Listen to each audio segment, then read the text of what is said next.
Welcome, everybody. Welcome back to the channel. My name is Rob Behrens.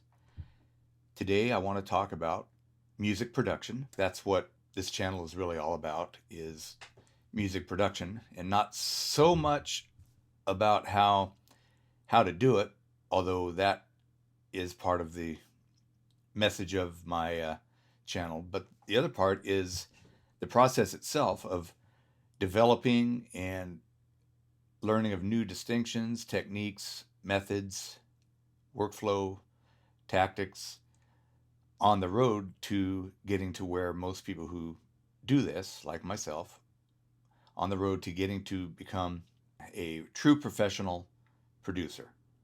Not everybody can attain that goal, but the ones who really have the talent and really push themselves can do it. And that's what this channel is really all about, is showing my journey and sharing what I've learned along the way. And I've been on this journey for about 5 years now. And it has its peaks and valleys. And I am coming out of kind of a valley.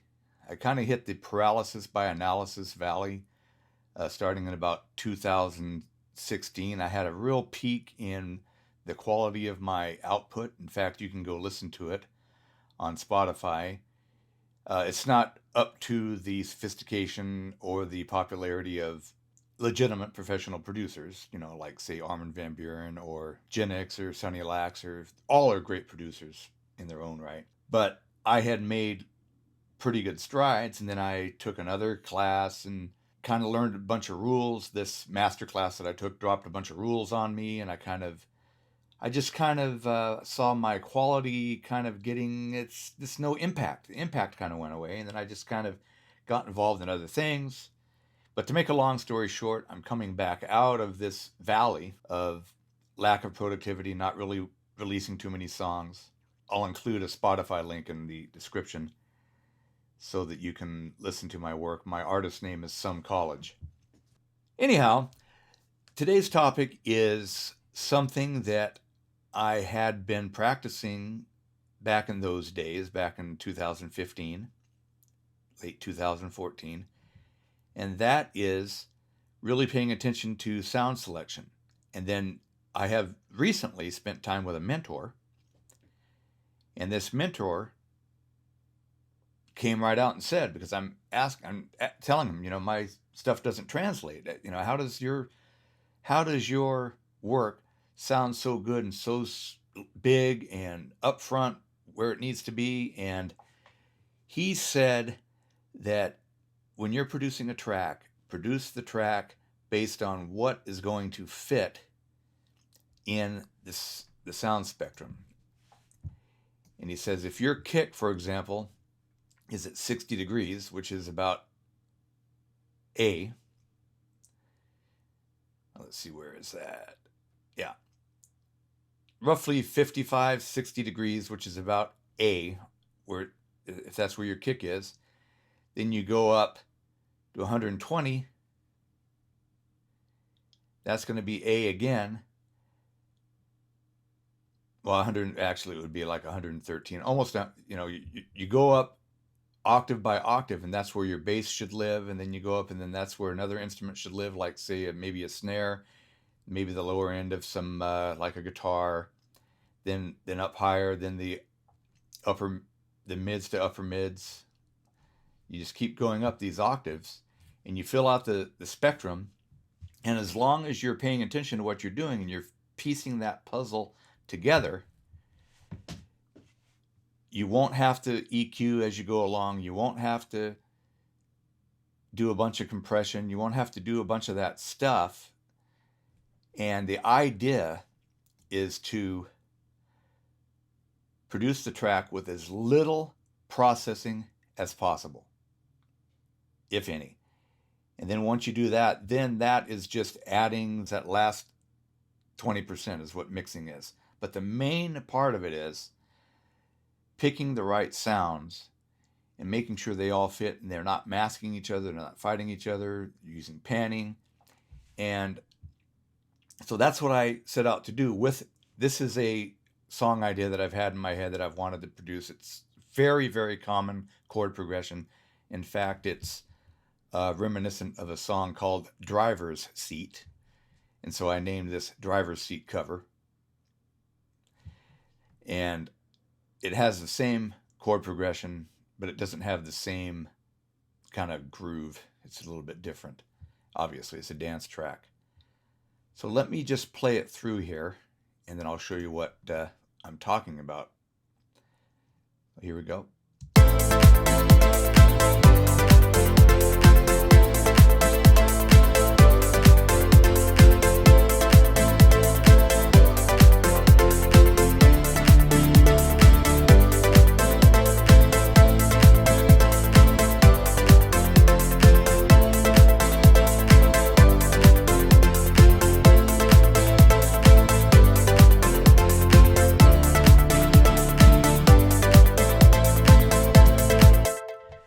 Okay, so it's an 8-bar loop. You get the idea. What I wanted to do is I have a nephew-in-law that plays guitar, and I think I can persuade him into actually recording some real guitar parts for this section here. And I'm just going to start off with this here. This is guitar, and I want to be very specific about what I did with this guitar part here. It's a doubled identical guitar part. I'm using a real guitar. I'm using a 12-string. Probably won't use the 12-string when I get the real recording. And I just want you to give it a listen. If you have headphones, that's even more ideal. And pay attention to what you're hearing. Then I'll explain to what I did here.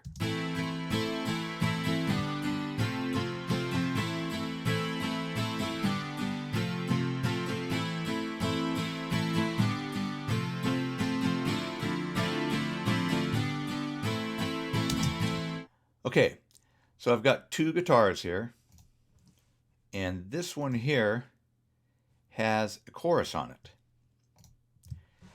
And the reason that I added the chorus was not for processing, but because of this, the left guitar is panned left 40 degrees, which is almost right straight out from if you were listening to your left ear. And then this is 40 degrees straight out, almost straight out from your right ear.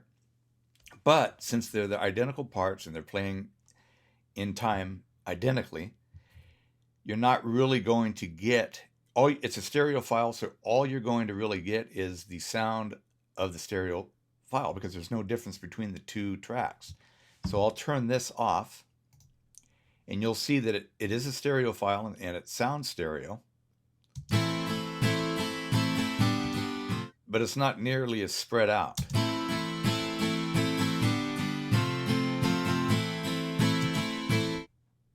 In other words, it's panned 40 degrees, but it doesn't sound like you're surrounded. But when I turn the chorus on, it will slightly alter this.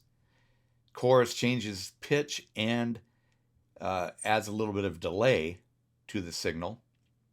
And I've got it turned up 100% wet, as you can see there. Now I'll turn this on and you'll hear the difference. It'll make it sound much wider.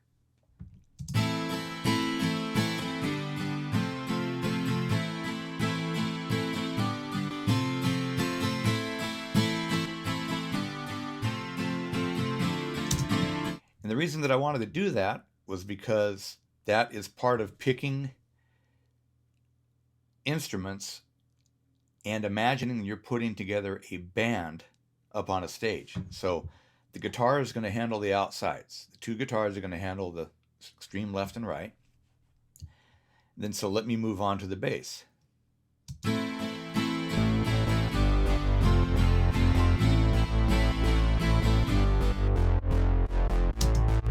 Now you can hear that the bass is right down the middle. And I'll show you.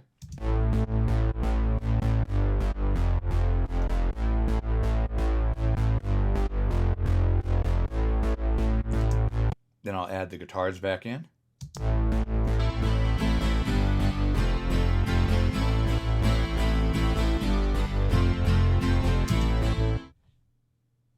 Then I'm going to add some plucks here. The plucks are not quite as wide as the guitars. You'll hear that now.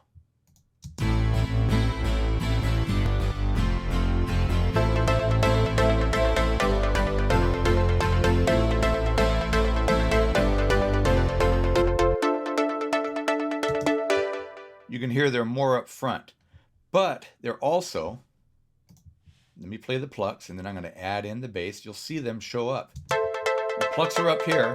Now, in fact, I'm going to add the guitar. Now, see where the guitar is? It's down here. It's an octave lower in range because it is a chord. So it's playing in a lower octave. Then I'll add the bass.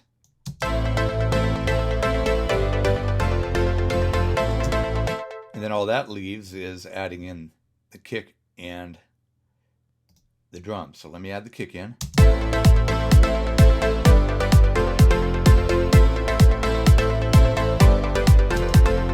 I'm going to add, in fact, let me solo all of the drum parts here. Now you can see that the clap, it's a big clap. It's got a lot of low end, right? It's hitting right where the kick is.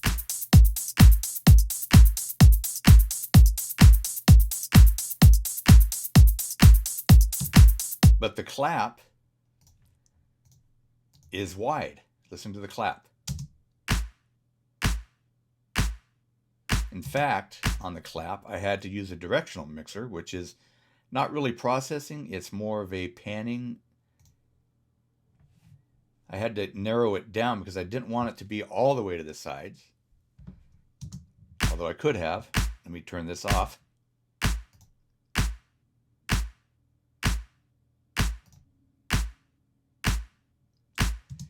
So it's more kind of not quite down the middle, but it's more in the middle, but not straight mono like the kick is.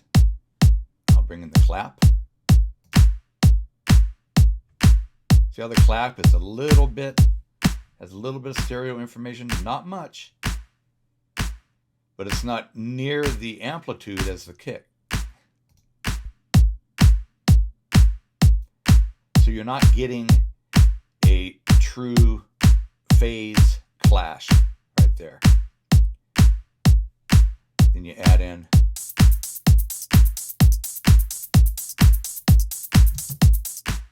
and then once I add everything in,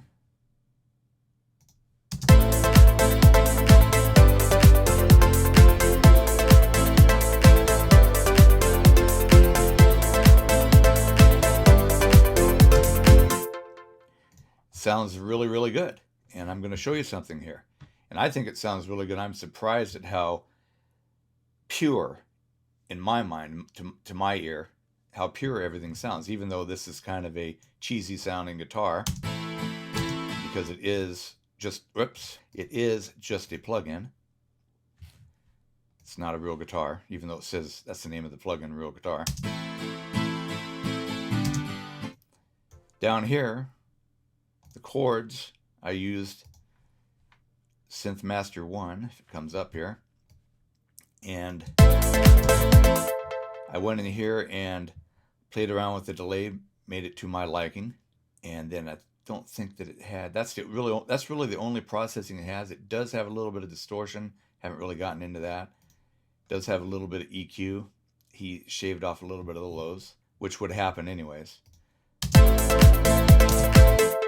But let me show you something here. I've got no processing. I've got no EQ. I've got the directional mixer on the clap to narrow it down a little bit.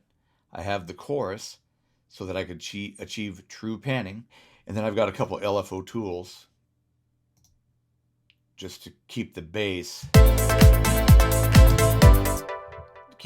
out of the way of the kick. That is very important. And then with the Spire, I went in here and turned the wide way, way down.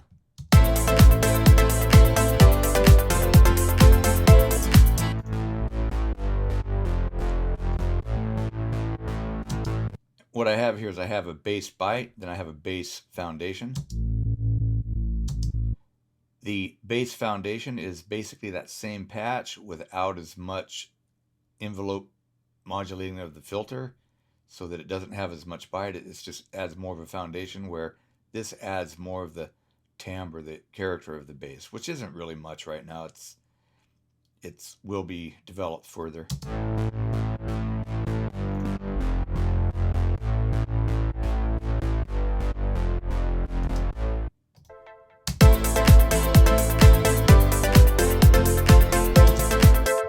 But that is what I am really going to start focusing on. And I have the knowledge, and I have the skill, and I have the technical knowledge to be able to produce a song. And I know, just based on my experience, what sounds right. But if I stick to this discipline of trying to flesh out the track with as little processing as possible, then once I add the sweetening of the EQ, and notice there's no reverb either. The only spatial type effect is on the pluck. Everything else, obviously the kick, has the clap. Now the clap does have some embedded spatial information, like it was recorded in a room, and that's why I had to bring it down with the directional mixer.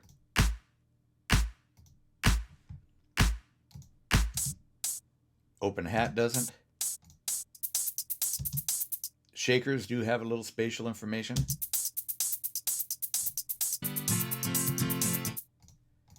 The guitars don't.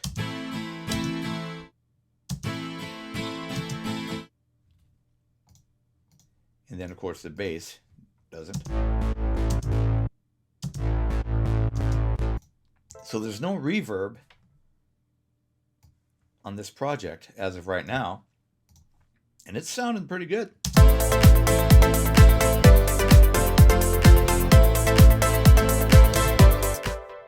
And so the goal for me is going to be to follow this discipline and make sure that everything fits the soundstage across the spectrum. Then that along with level adjustment, adjusting these levels here, how loud each of these elements are. Those are the two most important things, according to mentor that I've been working with. According to what he said, those are the two most important things. Then tone, then spatial effects. So then I'll get in there with EQ and kind of possibly adjust some tonalities, fix problems in tonality, or maybe enhance some tones and even out some that are sharing the same area, and try to fix that, and then that might affect the tone and have to fix that. So that's the kind of things that mixing, there may be resonances. But if you start out with something that sounds this well put together, and this is my opinion, you may think it sucks, but to me, I think this is put together pretty well, because you can hear all of the parts. That's what I mean by put together well. So listen for all the parts, and you can hear them as I add them.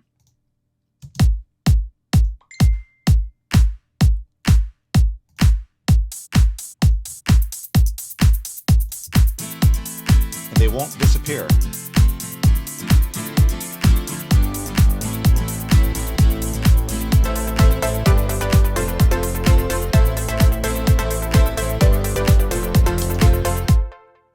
Okay, and so that's what I have for this video, and I hope you learned something, and I sure did along the process of putting this together. And that'll do it for today. Thank you very much for watching, and if you liked this video and you would like to be notified for the next one, hit that like and or subscribe button. I would appreciate it. Thank you very much.